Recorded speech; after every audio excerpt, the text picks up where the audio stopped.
I'll guide you 3 ways to share an Instagram post.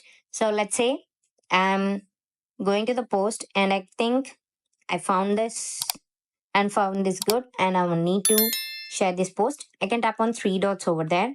See, I will get an aeroplane icon where you can see where to share and link. You can tap on that. Here you can tap to share for any of your friends or the followings or the followers. The second thing is that you can tap on the aeroplane icon over there.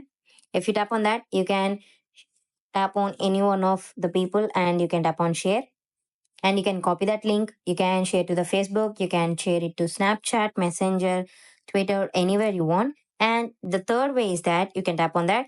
You can tap on add to story, and this adding to the story will make to see every following and the followers who can view this. These are the 3 ways to share a post. Thank you.